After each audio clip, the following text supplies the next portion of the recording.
Well, thank you very much. That was very unexpected, but incredibly acted upon by Secret Service and law enforcement. And this was an event dedicated to freedom of speech that was supposed to bring together members of both parties with members of the press.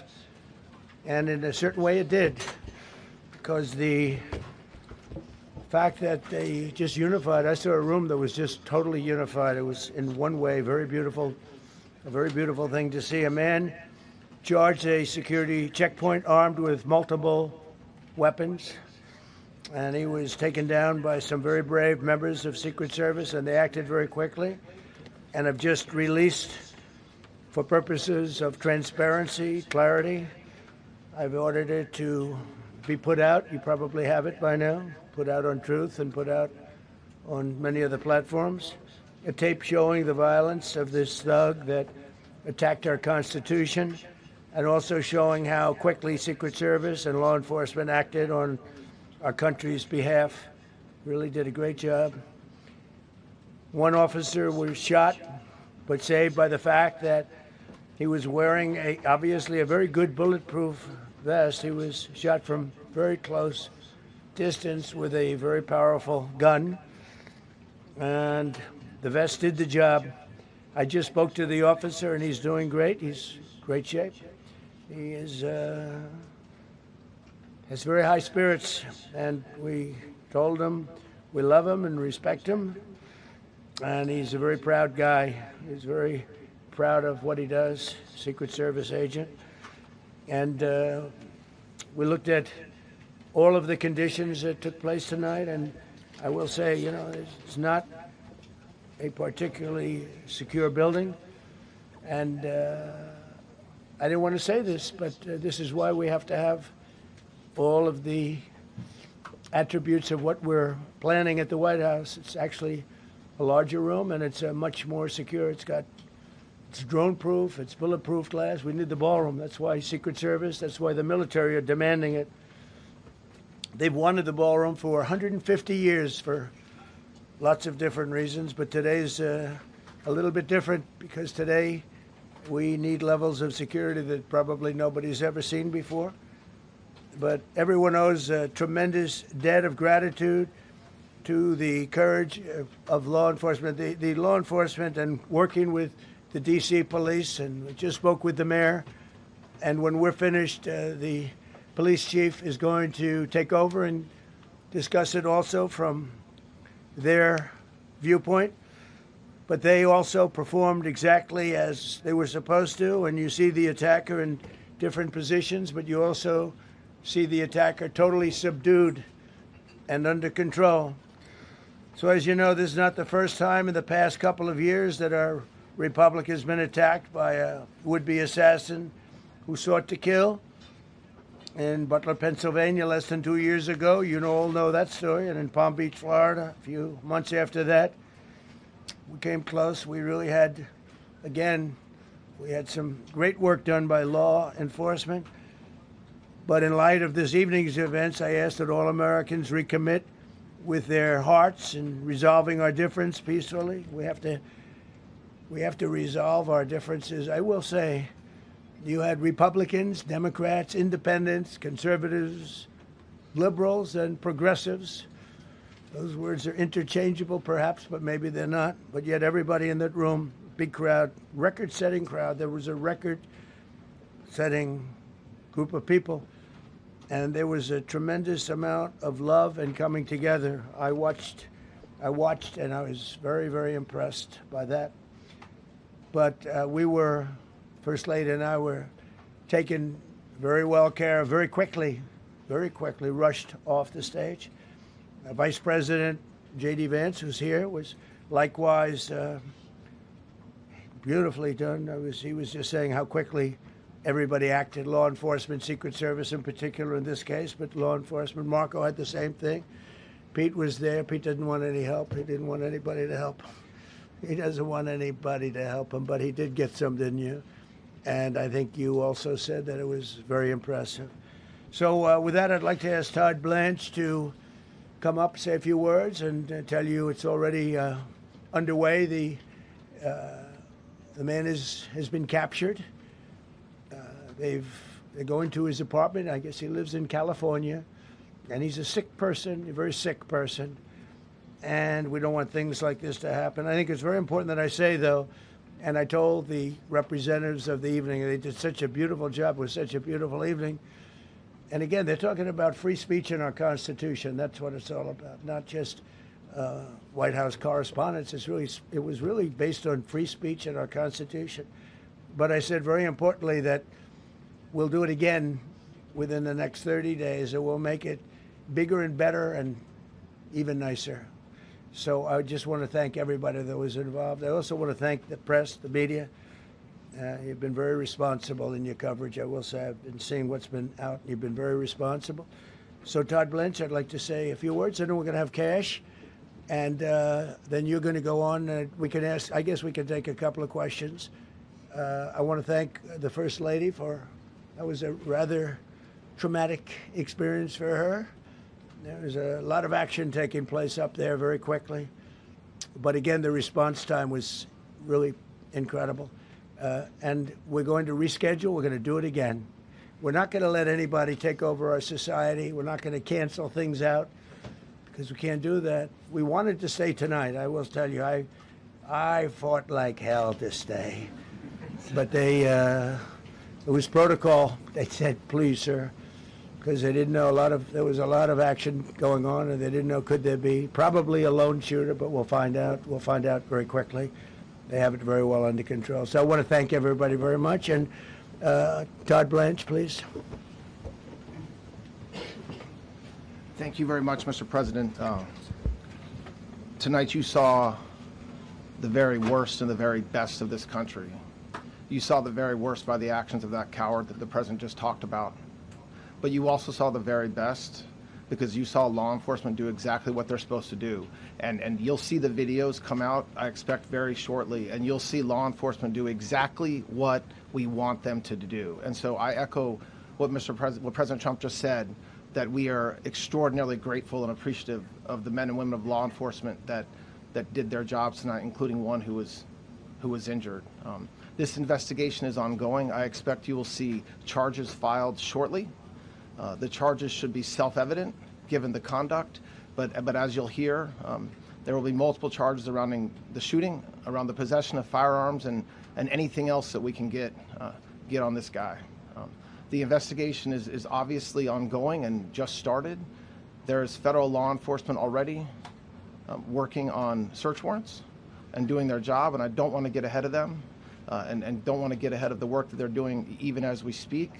Director Patel and I were just on the crime scene a short while ago, and everybody in this room should rest assured that the Metropolitan Police Department, the FBI, Secret Service, everybody's on the scene doing their job. I know that the police chief is going to give an update from the scene as soon as we're finished here, and I obviously will lead the details of what they have learned to him. But in the meantime, I just want to thank everybody in this room for the courage. And I want to thank President Trump for his words, and I promise you, justice will be served. Thank you. Director Patel. Thank you, General. Thank you, Mr. President. The President's absolutely right. You saw the best resolve of American law enforcement because you, Mr. President, inspire them 24/7, 365. You give them the resources that they need, and they know that you have their back. And that is a changing dynamic in this country, and that's why you saw brave Secret Service agents respond immediately, swiftly, subdue and take down the suspect, and safeguard the lives of thousands of individuals at that hotel. Thanks to our interagency partnership with the Department of Homeland Security and the Metropolitan Police Department, the FBI was rapidly deployed onto the scene, took over the evidence response unit, is examining all the ballistics that were found on scene, to include the long gun and the shell casings. We are conducting witness interviews as we speak. You will hear from our team on the scene there with the mayor and the head of the FBI field division there. But please know what the Attorney General has just said reigns no truer. You saw the very best of America tonight. The very best unite us at a time of uncertainty, because we have leadership here with the president and the vice president that backs law enforcement, and the men and women that I shook their hands on the scene today could not have been prouder to show up on scene. And as the Attorney General said, make no mistake, we are conducting witness interviews. If you have any information whatsoever related to this event, 1-800-CALL-FBI, 1-800-CALL-FBI. No piece of information is too small. No piece of information is inadequate. We will evaluate it all. We will also be conducting interviews of those that were there. And if any of those individuals have information, please come forward to law enforcement or the FBI or the Metropolitan Police Department. We will be examining this individual's background thoroughly. That process has already started, and we are going to ensure that he was either a lone wolf actor or anyone else that was responsible. We will analyze all evidence immediately to make sure that we safeguard this country. Mr. President, Mr. Vice President, thank you for your leadership. Attorney General and Homeland Secretary Marlin, thank you for your partnership in law enforcement. Thank you. Okay, we'll do a couple and then we go to the chief. Madam Chairman, I just want to say you did a fantastic job. What a beautiful evening, and we're going to reschedule. Okay. And after that, it's very tough for her to ask a killer question, right? But you have done a fantastic job. Please. Mr. President, I appreciate it. As you mentioned, it all happened so quickly. Yeah. And I wonder, especially because unfortunately you have experience with these sorts of threats, in that moment when you realized there was a threat and service agents were telling us to get down, can you describe what was going through your mind, how you were feeling in that moment? That's a very good question, actually. It's always shocking when something like this happens. It's happened to me a little bit, and that never changes. The fact we're sitting right next to each other, First Lady on my right, and I heard a noise and sort of thought it was a tray. I thought it was a tray going down. I've heard that many times, and it was a pretty loud noise. And it was from quite far away. He hadn't reached the area at all. They really got him. But so it was quite far away, but it was a gun. And some people really understood that pretty quickly. Other people didn't. I was watching to see what was happening. Probably should have gone down even faster. Melania was very cognizant, I think, of what happened. I think she knew immediately what happened. She was saying, that's a bad noise. And we were whisked away along with other people, but we were really whisked away. And again, the performance of the Secret Service and the police, all of the law enforcement, I thought was really good. So it was very quick. There wasn't a lot of time to be thinking, because it was a matter of seconds before we were out the door and gone into an area. We very much, and you wanted to too, we very much wanted to continue it, because I don't like to let these sick people, these thugs, these horrible, horrible people, change the fabric of our life, change the course of what we do. So we held out. You were there. We held out right till the end, but they didn't want to take a chance, and I understand there was protocol. But we're going to be doing one hopefully within the next 30 days or sooner, and I am ready, willing, and able. And I was all set to really rip it. And I said to my people, this would be the most inappropriate speech ever made if I said one. So I'll have to save it. I don't know if I could ever be as rough as I was going to be tonight. I think I'm going to be probably very nice. I'll be very boring the next time, but we're going to have a great event. And you did a fantastic job. Thank you very much. Peter, go ahead. Thank you, President Trump. There's a report in the New York Post that this assailant assembled his weapon somewhere on site at the hotel. What do you think about that? And I ask respectfully, why do you think this keeps happening to you? Well, you know, I've studied assassinations, and I must tell you, the most impactful people, the people that do the most, you take a look at the people, Abraham Lincoln, I mean, you go through the people that have gone through this, where they got them, but the people that do the most, the people that make the biggest impact, they're the ones that they go after. They don't go after the ones that don't do much, because they like it that way. And when you look at the people that have either, whether it was an attempt or a successful attempt, they're very impactful people. Just take a look at the names there, the big names. And I hate to say I'm honored by that, but I've done a lot. We've done a lot. We've taken this country, and we were a laughing stock for years, and now we're the hottest country anywhere in the world. We've changed this country, and there are a lot of people that are not happy about that. So I think that's the answer, Peter. And after Butler, your team for a while rethought outdoor events. Yeah. Do you think that you now need to rethink No. indoor Well, events? but then you just don't do events. No, I can't do that. I have to. It is what it is. We have to do it. The room was very, very secure. He charged from 50 yards away, so he was very far away from the room. And what did you think when you saw the video of how fast he was running? He was moving. He was really moving. And the reaction time was great. Boy, those guys, they had their guns drawn literally by the time he was there. They were shooting. That's right. I thought they were very impressive. And if I didn't, I'd let you know, I'm not going to be, I would not stand for that. No, I thought they were very impressive. Thank you, President Trump, and thank you for updating us on the Thank you. suspect earlier. Were you aware of any threats? Was your team aware of any threats beforehand? And do you believe you were the target of this tonight? I guess. I mean, these people they're crazy. They're crazy, and you never know. He was very far away from me. He had to go through a lot. We had resources all over. We had resources sitting at tables, literally in disguise, sitting maybe at your table. Who knows? But we had people all over the room, so he had a long way to go. That was really a first line of defense, and they got him. And they really, they acted incredibly. No, there was no notification. We had no idea. Go ahead, Do you know Kevin. any political motivations from this? Well, you never know. suspect? Now, we'll be able to tell you that maybe by tomorrow or the next day. He's in custody, and they're asking him a lot of questions. I guess they're going over, Todd, and they're already at his apartment. He lives in California. Yes, sir. And they're over there, so they'll be able to tell you. Thank you, Caitlin. President Trump, did the suspect say anything, or was he wearing anything that would allege some type of motive here? No, I mean, he was a guy who looked pretty evil when he was down. They had him down. He was fighting hard. He was in my opinion, a sick person. Who would do that but a sick person? But I think you're going to find everything about him. No reason to talk about it now. But tomorrow at this time, long before this time, you're going to know a lot of things about him.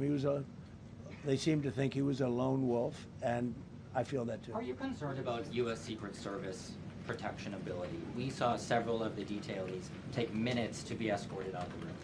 No, they acted very quickly. No, I was very impressed by Secret Service. I mean, I'm the one, and Mark Wayne, you would agree with that, I think. Absolutely. I'm the one that would complain. You don't have to complain for me. I would be complaining. I'd be up here right now saying they didn't do their job. Oh, believe me, because, it's my life, and I want to live because I want to make this country great. That's why I want to live.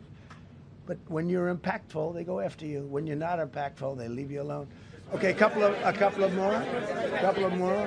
Go ahead, please. Is there any indication that this shooting could have been linked to the war in Iran? I don't think so, but you never know. We're going to know a lot. We have the best people in the world working on it, and we're going to know a lot. Please. Mr. President, there's a lot. You, as well as some of us who have covered Butler, experienced another horrific day 2 years ago. Yeah.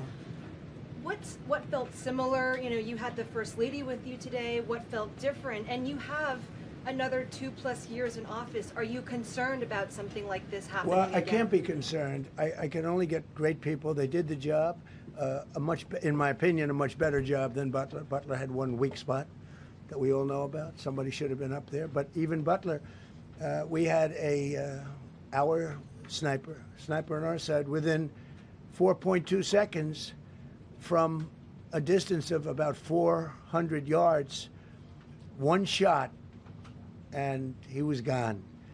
And if he didn't do it, now, he's David. His name was David. I say, hello, David, every time I see him. David, I like you very much, David. But think of that. Now, if he doesn't hit him, and he hit him right between the eyes from 400 yards without any notice, nobody knew. He heard a sound. He looked over, and there was actually a tree that was somewhat in his way. You know the story very well. And he aimed, he fired, and if he didn't do that, beyond me, you would have had a lot more people killed. We lost one great person and 2 people very badly hurt. They're okay now. But no, that was so. In a sense, It was pretty amazing the job they did. But they did have that one weak spot, as you know. They should have had that covered.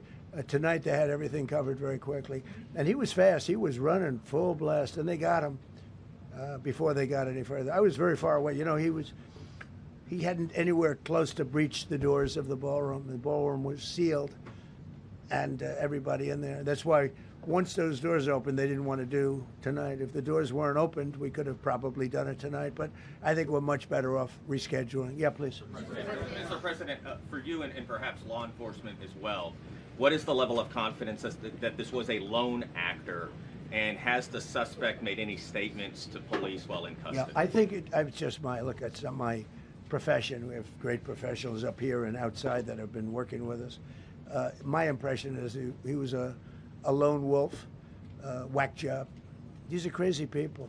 These are crazy people, and they have to be dealt with. We had that in the second attempt, as you know, and he's spending life in prison, because if you let him out, they'll probably, you know, if he serves 10 years or 15 years, you let him out, he'll probably try it again with somebody else. They're sick people. We have a lot of sick people. But you're going to know, I think very shortly, you're going to know, Todd, a lot about him. You're going to know a lot about him. Yeah, a couple of more. Yeah, please, go ahead. Are you concerned about political violence? This could be politically All motivated. violence. You know, I'm concerned about everything. Look, but I can't be so concerned that you can't function. No, I'm here. It's a dangerous profession. You know, I tell the story. Race car drivers, I think it's very dangerous. So if you take 1% and then take about 10% of 1%, just to break it down very easily, they die. So much less than 1%, 10% of 1%. I think bull riding is very dangerous. If you take about the same, 10% of 1%, much less than 1%. But if you take presidents, it's 5.8%. And about 8% are shot at. So nobody told me this was such a dangerous profession. If Marco would have told me, maybe I wouldn't have run. Maybe I would have said, I'll take a pass. No, it's a dangerous profession, but I don't view it that way. Look, I'm here to do a job. It's part of the job. It is a dangerous, I can't imagine that there's any profession that's more dangerous. But I love the country, and I'm very proud. I'm very proud of the job we've done. You see what's happened. We have a great country. We've got, I think, the most successful, the hottest country anywhere in the world. This happened over a period of just a year, and we're going to do great things. But with that come risks. There's no question about it. Yeah. To that end, I mean, there's been so much political violence, not just aimed at yourself, but at other members of Congress, state house speakers, you name it. Is that just the cost of doing business to do politics in America anymore? Yeah, well, what does that say about our country? Too. You know, we're not the only country. You look at this great violence with all countries. I was talking to somebody from another country today, and they have numerous assassinations of political figures all over the world. You look at South America, it's like some of the numbers are just horrific.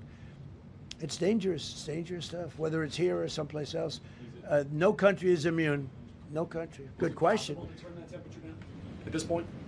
Well, probably if I decided to just not do much, you know, if I let everybody rip us off and take advantage of us. Look, we're leading the world in trade now. We're leading the world in the military. We're the greatest military in the world. I rebuilt it in my first term, and now we use it because we have no choice. We can't let, as an example, Iran, we can't let them get a nuclear weapon. Everything will be peanuts compared to that if they ever were given a nuclear weapon, and they'd use it too. Marco and I were talking about it today. They would use it without even hesitation. We can't do that. It was a shame. I said, oh boy, look at the numbers. We just broke 50,000 in the Dow. We just broke 7,000 in the S&P. They said we couldn't do it in 7 years, in 5 years, 4 years. They were saying maybe in 5 or 6 years. And we did it in 1 year. And I called everybody together. I called all of these people and others, and I said, we have to take a little journey. I say to do this. We just had the great number. We just broke 50,000. Wasn't supposed to happen during my term. Wasn't reachable. We did it in 1 year, and I said, we're going to have to make a journey to Iran. They're going to have a nuclear weapon if we don't do it. We had the B-2 bombers take them out. I terminated in the first term the Obama agreement, the Iran nuclear agreement, which was a disaster. That was a road to a nuclear weapon. They would have used it. They would have used it 100%. So, you know, when you do things like that, you become a target. If I wasn't doing that, I guess I'd be a lot less of a target. But I'm honored to be. Okay, one more question. Go ahead. Yeah, go ahead. Thank you, President Trump. Thank you, President Trump. Do you know how the gun was brought into the hotel? And also, how does this event impact you as the leader of our country? Do you think it will change your I leadership? like not to think about it. I lead a pretty normal life, considering, you know, it's a dangerous life. I think I handle it as well as it can be handled. I think a lot of other people, you know, you read stories where they become basket cases. To be honest with you, I'm not a basket case. I really take it as it is. I do it for the country. I'm not doing it for any other reason. I have a first lady who's doing a terrific job. She loves the country, and she recognizes it better than anybody. She's told me numerous times. She said, "You are in a dangerous job," but that goes along with her too. I mean, it's dangerous for her too. We sat there tonight. We heard that noise, and it was either a tray or a bullet. I was hoping it was a tray, but it wasn't. And again, we had some very brave people doing a great job, so we're very proud of them and happy with them. I just want to thank everybody. They will be able to give you all that information as to the names and everything else. I think we released the names already. Most of you would have it, but his name. We appreciate it. I see so many tuxedos and beautiful dresses. It was a little different evening than we thought, but we're going to do it again, and we have a great chairman who we're so proud of, and we have to make it better. We'll make it safer, I guess, right? But we're going to make it even better. Okay, thank you very much. Thank you. President Trump, so we hear from the first lady talked about how impactful this was. Can we hear from her about? Well, honey, would you want to say something? Okay. Huh? Right. Millions of people across the globe, in fact, are watching you. You demonstrated courageous leadership, and thank God you're alive. All of us are alive today. What is the message that you want to give to the world that this should change? What corrective measures can we take from here on? So. Well, all you can do, look, I don't care how many people you have, how good they are. They can be the greatest people. You have the greatest security in history. If you have a whack job who's got a brain, but it's a little bit distorted or a lot distorted, they can make trouble. I would say, Pete, right? You know, they can make trouble. Some of these people are of genius level IQ, and they're nuts. So it can be trouble. So you do absolutely the best. You get the best. We have the best people. Well, look, it was proven tonight. He started running from 50 yards, and he was fast. He was like a blur on tape. He was moving. It was very impressive the way they got him, because a lot of people would be looking and saying, you know, it's like a weird feeling, and they would let him get through, but they didn't let him get through. They drew those guns so fast. They looked like Matt Dillon. They looked like somebody that knew what they were doing. And what do we do? But it comes with the territory. And if you want to do a great job, I really believe that. And you take a look at what's happened to some of our greatest presidents, and it doesn't happen to people that don't do anything. And it's not going to deter me from winning the war in Iran.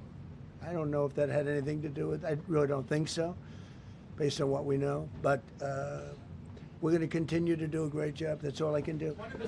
Thank you very much. We'll see you tomorrow. Thank you.